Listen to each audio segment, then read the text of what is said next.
Nous allons voir aujourd'hui comment faire pour embrasser son ex. Alors, c'est une tâche qui est loin d'être facile parce qu'il y a ce que je nomme de temps en temps, depuis une semaine dans mes vidéos, l'effet carapace. En gros, c'est on essaye d'aller vers l'ex et l'ex, plus on essaie d'avancer, plus il met en place sa carapace. Parce qu'il nous voit arriver. L'ex, il est malin, il nous connaît quand même depuis très longtemps. Peut-être même qu'il nous connaît mieux que notre mère, que notre père, etc. Parce qu'on l'a fréquenté pendant des mois, des années.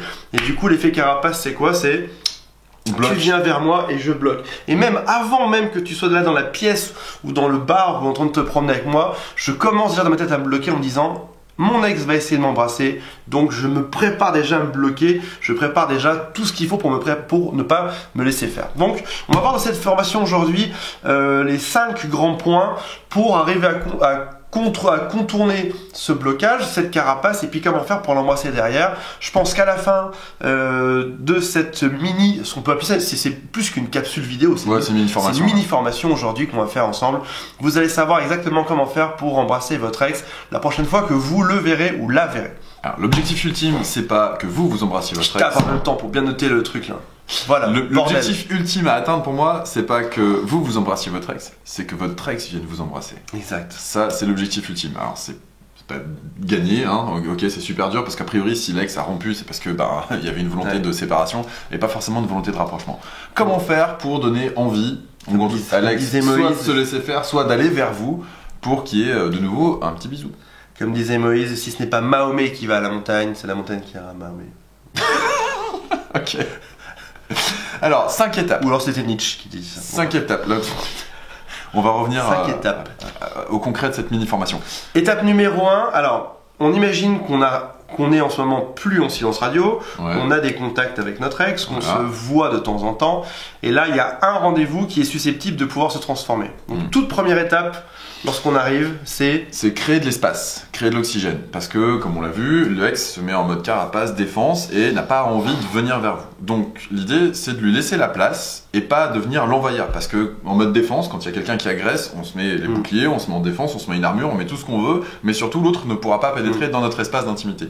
Donc, l'idée, c'est de faire comprendre à l'ex qu'il n'y a pas lieu d'être en mode défensif. Pour ça, c'est ce que j'appelle créer de l'oxygène relationnel et émotionnel. Alors, comment est-ce que ça se génère ça? Eh bien, en étant à l'écoute de l'ex et en laissant dire, en laissant de l'espace, en laissant du silence, en acceptant ce qui vient de l'ex et pas forcément en étant proactif pour aller vers l'ex.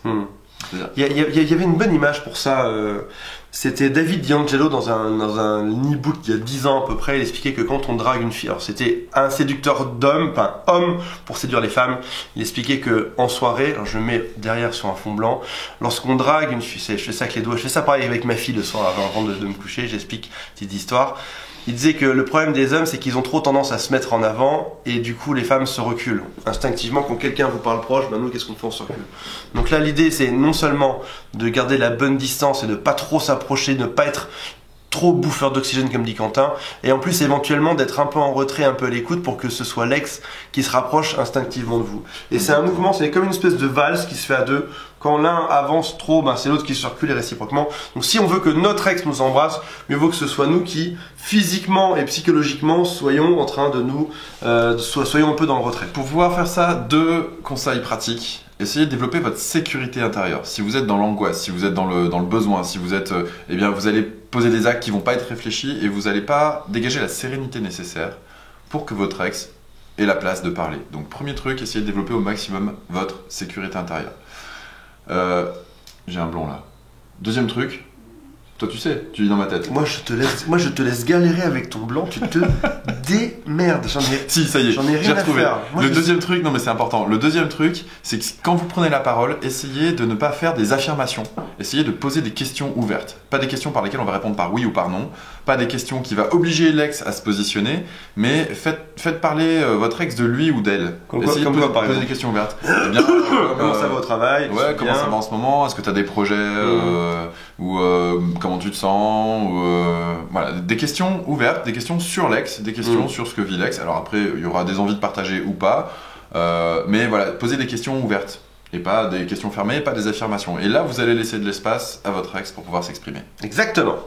On va parler maintenant de la deuxième technique sur les 5. Donc déjà, on voit, on place un peu le décor. Là, on est encore un peu dans l'abstrait, dans la réflexion. On va aller de plus en plus vers le concret jusqu'aux actes physiques que vous allez faire pour vous faire embrasser à la fin de cette vidéo. Donc deuxième action qui est déjà un peu plus concrète, c'est dur à dire comme mot. Ça s'appelle le Yes Set. Alors, le Yes Set, c'est toujours dans les questions, mais là, on va changer de mode de question. Au bout d'un moment, quand finalement, il y aura eu suffisamment d'oxygène, suffisamment d'espace, avec des questions ouvertes, on va changer, on va passer en mode questions fermées, mais questions par lesquelles vous savez que votre ex va répondre par oui.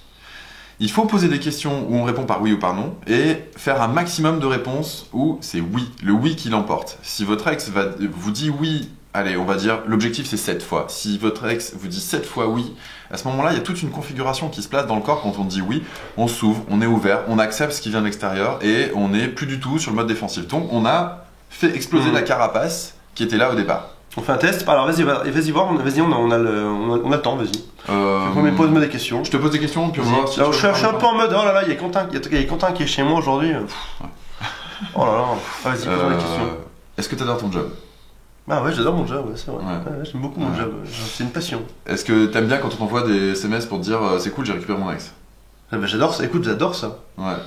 J'adore ça. Ouais. Est-ce que t'aimes bien quand il y a des vidéos qui sont vachement vues et qu'il y a plein de likes sur YouTube? J'adore ça. Alors ça, j'adore les vidéos qui sont vachement vues. Est-ce que t'aimes bien quand les gens s'abonnent de plus en plus sur ta chaîne mais YouTube? grave, venez-vous, c'est juste là en bas à droite.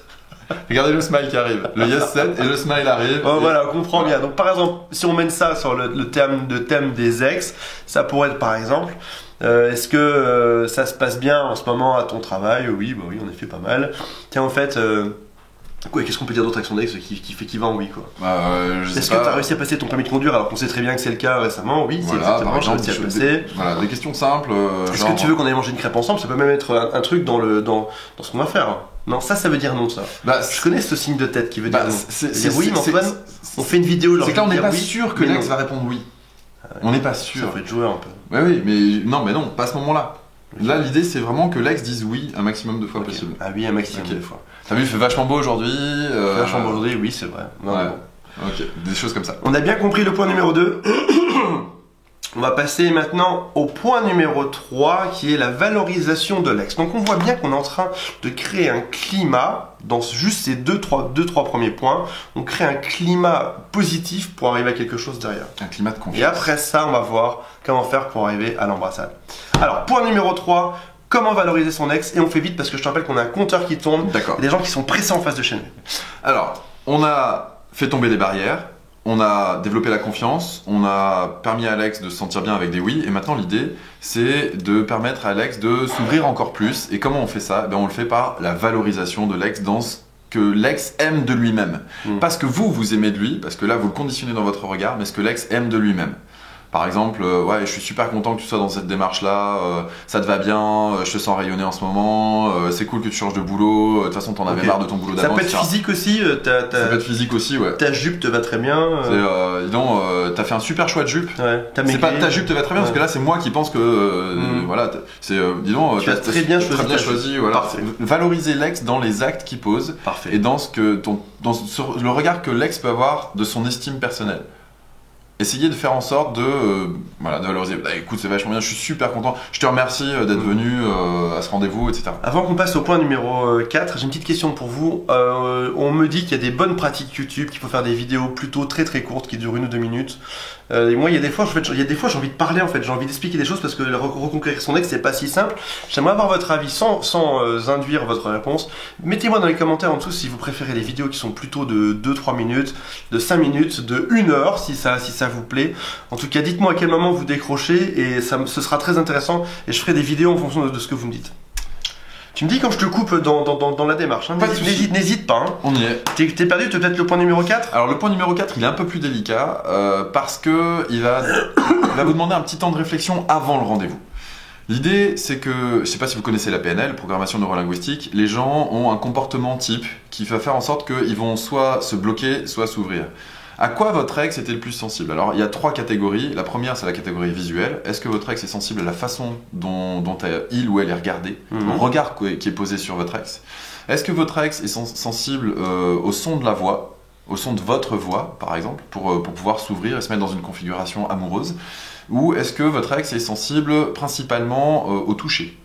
Et quand vous allez déterminer quel est le domaine dans lequel votre ex est le plus sensible, est-ce que c'est visuel, auditif ou kinesthésique? Le toucher s'appelle kinesthésique. L'un de ces 3 domaines, à ce moment-là, vous allez savoir dans quelle direction concentrer vos efforts pour pouvoir créer le rapprochement qui ensuite amènera au bisou. Ok. Concrètement, dis-moi. Concrètement, si votre ex est... On a perdu sur le point. Si votre ex est plutôt auditive, au moment où vous allez lui parler, après l'IS7, une fois que vous avez fait tomber les barrières, ouais. Eh bien, quand vous allez valoriser votre ex, à ce moment-là, essayez de lui parler avec une voix, la voix qui l'a fait craquer. La voix toute douce, la voix « j'adore ce que tu fais en ce moment, c'est super cool, écoute, je suis vraiment content pour toi ». Sans projeter d'envie dans la voix, mais juste en étant dans l'acceptation, le bien-être, la sérénité. Si c'est plutôt... On peut dire qu'une majorité de personnes sont quand même kinesthésiques à la base. Alors, je ne sais pas, sinon je pense pas qu'il y ait une majorité, il y a vraiment de tout. Si c'est une personne qui est visuelle, à ce moment-là, essayez de la regarder avec douceur, avec empathie, avec gentillesse, avec le petit sourire qui va avec. Essayez de porter un regard pas trop insistant, pas trop long, parce que sinon ça veut dire que vous projetez votre envie sur l'ex. Mettez-nous des indices en bas sur ce que vous pensez que votre ex est et on va vous répondre, on va vous dire avec les indices que vous nous donnez ce que votre ex est comme type. Visuel, auditif ou kinesthésique. Si jamais elle ou il est kinesthésique, dans ce cas il faut toucher le plus possible. Alors toucher sans forcément être agressif et intrusif parce que sinon tous les efforts que vous avez fait avant vont lui permettre de se refermer. Toucher c'est par exemple, on présente la main et voilà, est-ce que l'ex va venir mettre sa main ou pas? Est-ce que voilà, proposer et pas imposer. Ça, ce qu'il faut savoir, c'est que très souvent, avant d'embrasser quelqu'un, il est quand même bien de pouvoir le toucher un peu. Dans les films américains, on voit souvent, il la ramène devant sa porte et là, ils s'avancent tous les deux, ils s'embrassent et c'est fini. En vrai, dans la vraie vie, ça marche pas vraiment comme ça. En vrai, dans la vraie vie, c'est plutôt genre, on se touche un peu le bras, on se prend la main, on se prend les épaules, on se caresse les cheveux. Vous pouvez enlever un cheveu aussi, vous pouvez regarder la boucle d'oreille, vous pouvez regarder la montre, faire voir un cheveu. Non, un cheveu qui est sur la veste. Attends, je t'ai dit un cheveu. Non, ça fait mal. Dernier point, 5e et dernier point. Ou 6e et dernier point, il y en a encore. Non, 5e et dernier. 5e et dernier point. Comment faire d'un point de vue pratique pour on arrive à votre comportement pour faire en sorte que tout ça puisse se passer du mieux possible? Je vais vous en donner 2-3 parce que c'est ma partie préférée, c'est la partie concrète. La toute première, je vous les donne en vrac, ok? La toute première, c'est David D'Angelo. Alors je vais le citer lui parce que j'ai jamais vu un mec aussi bon sur la partie embrassade. Embrasement. Première chose, il dit, si c'est une fille, toujours lui caresser un peu les cheveux. Si elle se laisse caresser les cheveux, généralement, c'est qu'on peut l'embrasser derrière. Après ça, il dit, si jamais il y a un canapé là où vous êtes et un petit fauteuil, et que vous arrivez dans la même pièce, commencez toujours par vous-même vous mettre dans le petit fauteuil, comme ça elle se met dans le canapé, ou il se met dans le canapé, et après ça, vous allez dans la cuisine, et quand vous revenez, vous vous installez sur le canapé avec la personne. Comme ça, parce que par instinct, par défaut, les gens seuls se mettent toujours dans le petit fauteuil seul, et non pas dans le canapé. Donc ça c'est une bonne technique pour être à côté.